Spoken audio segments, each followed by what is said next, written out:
لا ما عاد يرعبني ظلم يهددني لا شيء أخسره لا لا مهما يطول الدرب فالحق معه.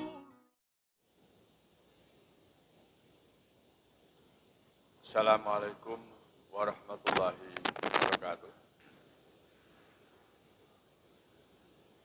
Bismillahirrahmanirrahim. Alhamdulillahirabbil alamin. Wa bihi nasta'inu ala umuri dunya waddin.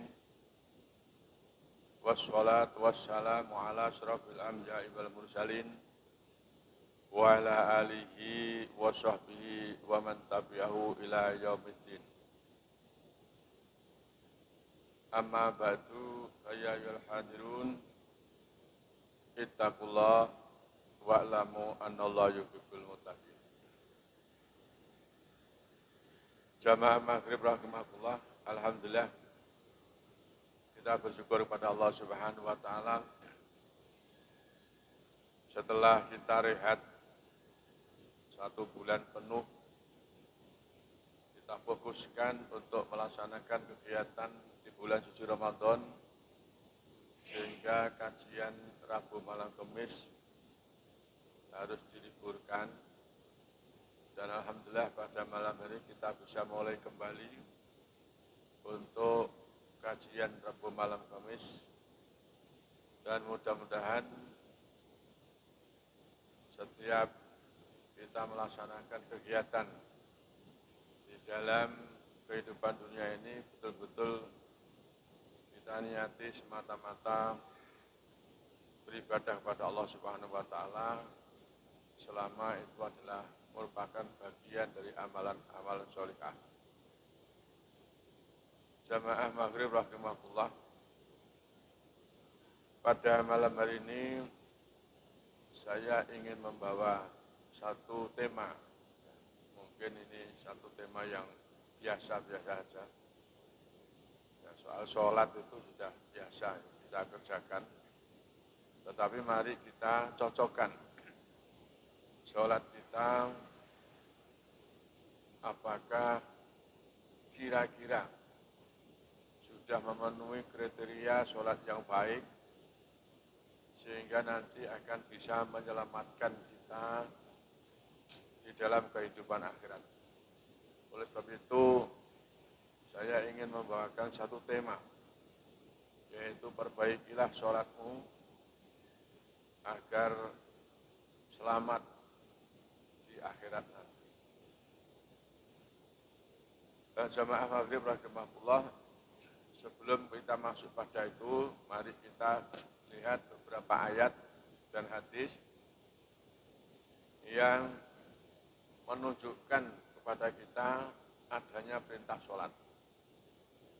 Pertama, di dalam surat Al-Baqarah ayat 43. Dijelaskan oleh Allah, wa aqimus sholata wa atuz zakata warka'u ma'ar-raki'in. Dirikanlah sholat, bayarlah zakat, dan rukuklah bersama dengan orang-orang yang rukuk. Ini yang pertama. Yang kedua, wa aqimus sholata wa atuz zakata wa ma tuqaddimu li anfusikum min khairin tajidu indallahi innallaha bima ta'maluna basir. Dirikanlah sholat, tunaikan zakat, apa saja yang kamu lakukan dari kebaikan-kebaikan itu untuk dirimu sendiri, dan kamu akan mendapatkan pahala dari Allah. Sesungguhnya Allah Maha mengetahui, Maha melihat apa yang kamu kerjakan. Kemudian yang ketiga, aqimis sholata liduluki syamsi ila ghosaqil laili wa Qur'an al-fajri inna Qur'an al-fajri kana mashuda. Dirikanlah sholat, kata Allah di dalam ayat ini, sesudah matahari tergelincir, yaitu waktu zuhur, ila ghosaqil laili, sampai dengan malam, yaitu sampai dengan sholat isya.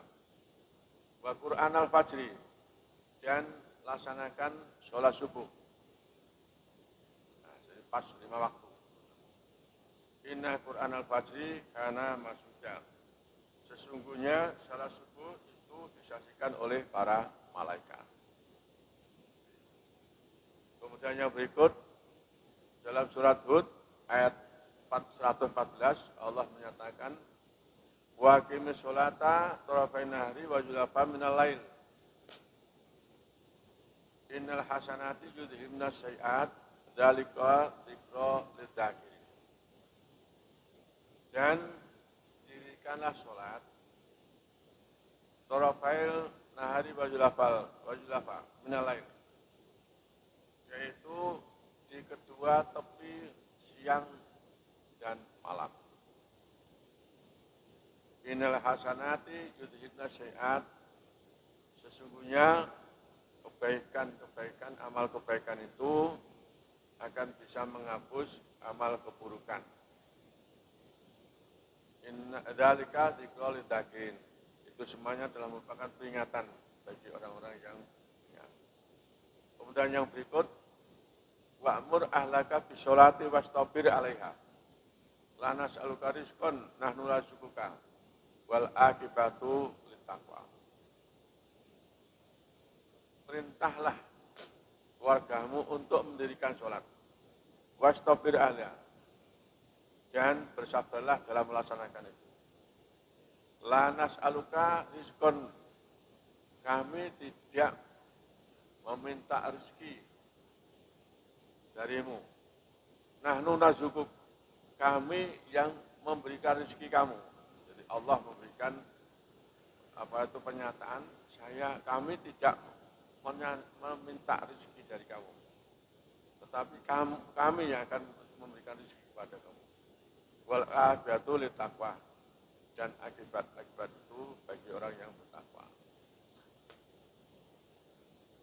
Kemudian dari sebuah hadis, An Amr bin Shu'aib an abihi an jaddi radhiyallahu an qala Rasulullah sallallahu alaihi wasallam muru auladakum bis sholati wa hum abna'u sab'i sinin. Ini hadis sudah sering kita dengar.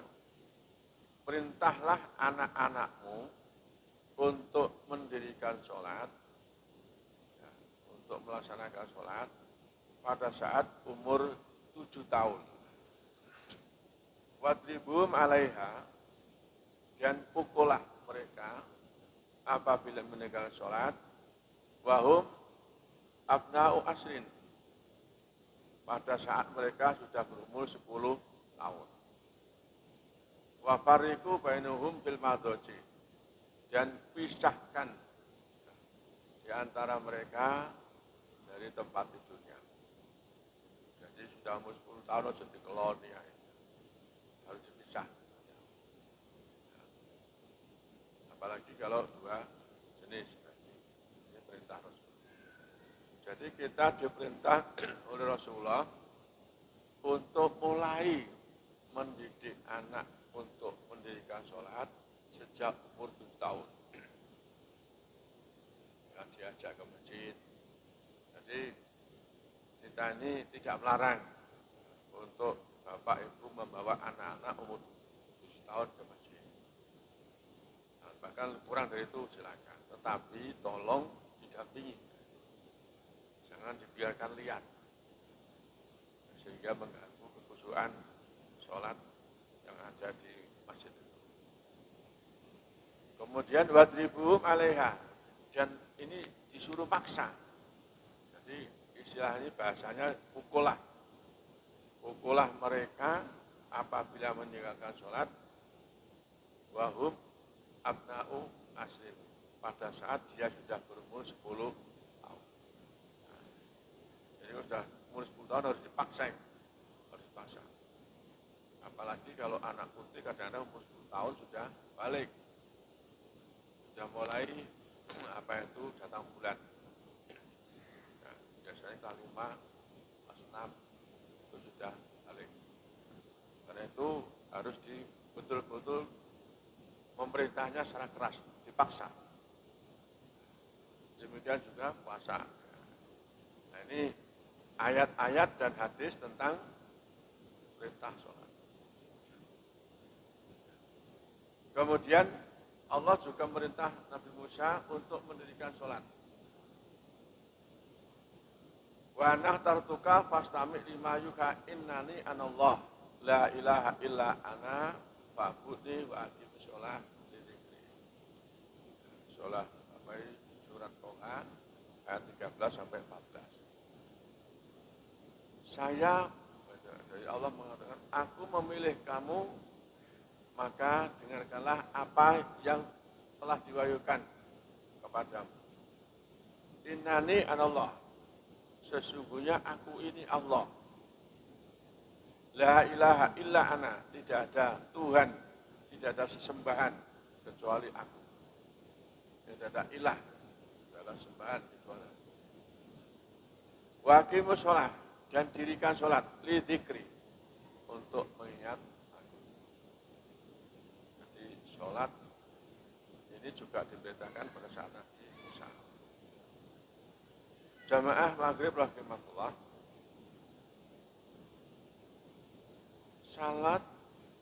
sholat adalah merupakan salah satu cabang ibadah yang wajib yang disyaratkan oleh Islam. Jadi sholat itu, sholat 5 waktu namanya, adalah sholat yang wajib, yang tidak boleh ditinggalkan. Ini berdasar kepada hadis yang diriwayatkan Ibnu Umar radhiyallahu anhu, Rasulullah SAW bersabda, Bunyal Islamu ala khamsin. Islam itu didirikan, dilandasi, didasarkan atas 5 perkara. Pertama, syahadati alla ilaha illallah wa anna Muhammad Rasulullah. Yang pertama adalah syahadatain, syahadat tauhid dan syahadat Rasul. Asyhadu alla ilaha illallah itu namanya syahadat tauhid. Kemudian wa asyhadu anna Muhammad Rasulullah itu syahadat Rasul. Pertama adalah persaksian bahwa tidak ada Tuhan kecuali Allah dan bahwasanya Muhammad adalah utusan Allah. Wa iqamis shalah, dan mendirikan sholat. Wa ita'i zakat, dan menunaikan zakat, membayar zakat. Wal haji, dan haji. Wa shaumi Ramadan, dan puasa di bulan Ramadan. Jadi Islam itu didirikan atas 5 dasar. Salah satunya adalah mendirikan sholat. Nah, karena itu sholat merupakan syariat Islam yang wajib dilaksanakan, yang tidak boleh ditinggalkan. Terutama adalah sholat wajib 5 waktu. Yang ada 2 hadis yang menunjukkan betapa penting perannya sholat pada saat kita nanti di hari kiamat, pada saat hari perhitungan. Yang pertama, hadis yang diriwayatkan oleh Tabrani dari Anas bin Malik. Anas bin Malik itu adalah putra dari Ummu Sulaim. Nama lengkapnya adalah Umayso Ummu Sulaim bersama Malik. Ummu Sulaim itu adalah seorang wanita yang cantik, sholihah. Malik itu agamanya tidak Islam, tapi Umayso atau Ummu Sulaim itu walaupun suaminya beragama bukan Islam, maka dia orang yang betul-betul teguh di dalam Islam. Sehingga Malik juga marah. Dikatakan Ummu Sulaim sudah murtad. Artinya murtad dari agama nenek moyangnya yaitu Yahudi. Lebih marah lagi pada saat Anas ini dituntut untuk bersyahadat oleh Ummu Sulaim. Malik marah betul. Jangan dibawa-bawa anak saya. Kemudian selang beberapa, jadi masih Anas ini masih kecil, Malik bepergian untuk berdagang, dicegah dihadang oleh musuhnya dan dibunuh dan sampai meninggal. Sehingga Ummu Sulaim setelah ditinggal oleh Malik, dia janda, dia cantik, kemudian perangannya bagus, taatnya kepada agama betul-betul. Dan dia mengatakan, saya tidak akan nikah sebelum Anas dewasa. Maka kemudian setelah Anas umur 10 tahun, ini diserahkan kepada Rasulullah untuk menjadi pelayannya. Sehingga Anas bin Malik ini menjadi pelayan Rasulullah mulai dari umur 10 tahun sampai dengan Rasulullah meninggal dunia. Sehingga tinggallah sendirian Ummu Sulaim. Kemudian datanglah seorang jutawan, hartawan, namanya Tolha, untuk meminang, melamar Ummu Sulaim. Datang, kemudian menyatakan supaya mau jadi istrinya. Apa jawabnya? Ummu Sulaim? Waktu itu Anas masih kecil, jadi belum umur 10 tahun.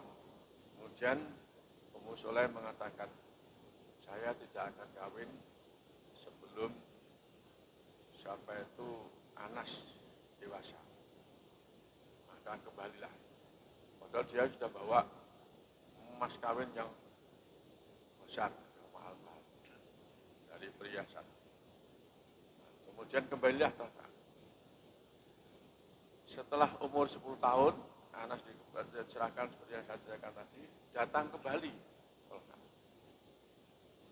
Maka kemudian melamar lagi dengan membawa mahar yang lebih besar lagi dari yang semula. Kemudian Ummu Sulaim mengatakan, saya tidak pantas menolak lamaran Anda. Tetapi saya lebih tidak pantas saya menjadi istri Anda karena saya seorang muslimah yang taat sedang kamu adalah orang yang bukan muslim. Maka kemudian Tolha ditolak, diberi syarat oleh Ummu Sulaim, kalau kamu masuk Islam, saya akan mau jadi Islam. Maka datanglah Tolha ke Rasulullah. Kemudian masuk Islam, dan kemudian melamar lagi Ummu Sulaim dan diterima. Maharnya apa? Tidak harta, tidak apa. Tapi maharnya adalah masuknya Tolha menjadi Islam. Tidak mau dia. Itu sehingga menjadi dasar bahwa memilih suami atau istri adalah yang paling utama adalah Islam, agama. Apa yang dilakukan oleh Anas? Rasulullah bersabda, awwalu ma yuhasabu bil abdu yaumal qiyamati as-shalah. Pertama-tama yang akan dihisab oleh Allah bagi hambanya dari kiamat adalah sholat. Fa'in shalukat shaluka lau sa'iru amali. Apabila sholatnya baik, maka akan membawa kebaikan seluruh amalnya. Fa'in fasadat fasadat sa'iru amali. Dan apabila sholatnya rusak, maka akan membawa kerusakan